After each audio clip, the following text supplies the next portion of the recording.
I'm Christy. Today I want to talk about believing your loved one is capable. As I was writing last week's post, I realized there's a topic that I'm not sure I've ever seen addressed. Believing our loved ones with special needs are capable individuals. Now, I'm not saying that it's never been addressed, but I can't think of a time when I've ever heard it addressed. And I think that's a major problem. I suppose the first issue here is to address what I mean by competent or capable. Dictionary.com defines capable as, quote, having power and ability, efficient, competent. As we're talking about it here, I'd say that competent is a good synonym. Able to complete things, having ability. Many of the individuals with special needs that I've met are capable of doing a lot of things. Sometimes more than those around them believe they're capable of. And I guess that's what's brought this topic to mind. Just because an individual has some level of mental impairment doesn't automatically mean that they're not capable of learning new things. It doesn't mean that they're not capable of having an opinion on things. So how does this apply to real life? As I see it, in every way possible. Over the years that AJ was in school, I was in and out of his classrooms with some regularity. I got to know the kids in his classes, at least to a small degree. And since a few of them were in and out of his classes over the years, I got to know some of them better the longer they were in class together. With only a few exceptions, I'd say the kids in his classes are all capable of learning to work and holding down a job on a long-term basis. Now, granted, these aren't high-paying, career-building jobs, but they are meaningful, gainful employment. And many, probably most, will need accommodations and/or modifications to be able to keep said job.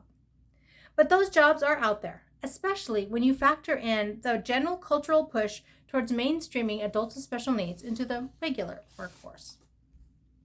Or, looking at a different scenario, most of these same individuals are also capable of living apart from their families. No, I'm not trying to beat a dead horse here. I'm just providing another example.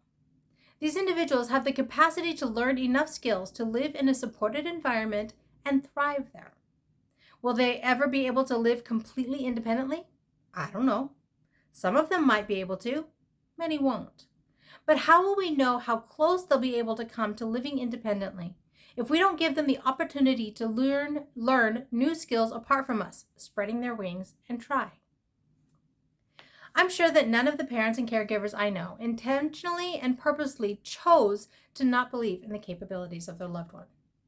Sometimes they were told things by medical professionals that they fully embrace, like their loved one will only reach a certain level in life, or they'll only develop to a certain point and then plateau. Here's the thing.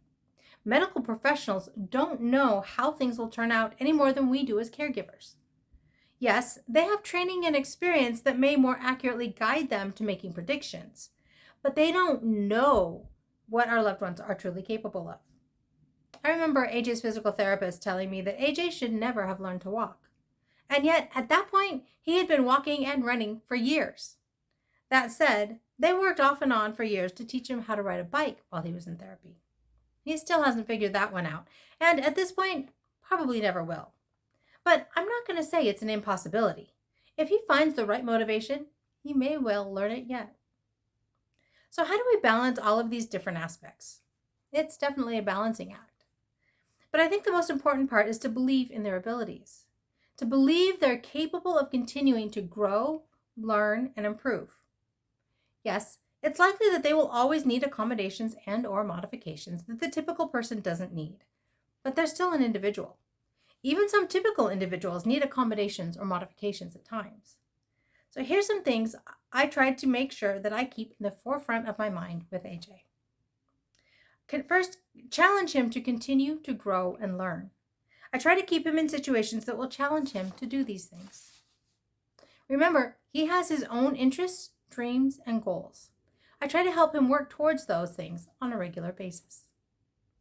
Encourage him when he's struggling or having trouble believing in himself.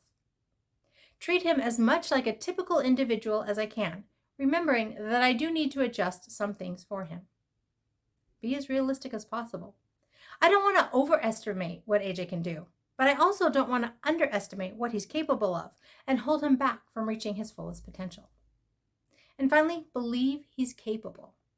It may not look like it does for most people, But if he can figure out a way to do whatever it is he's trying to accomplish, then that's a win, and it proves he's capable. And in the end, I think that's what we need to consider shifting our perspective on, believing that they're capable, period, and then help them prove it to themselves. So my question for you this week is this: do you need to adjust your thoughts on what you believed your loved one is capable of? I'd love to hear your thoughts. You can leave me a comment below, or you can leave me a comment over on the blog. That's at www.havenofhopeforme.com. This originally posted in June of 2022. If you prefer, you can also email me at Christy, CHRISTY, at havenofhopeforme.com. Believing in AJ and helping him prove how capable he is, so that I can continue to say that life is good and there is never a dull moment.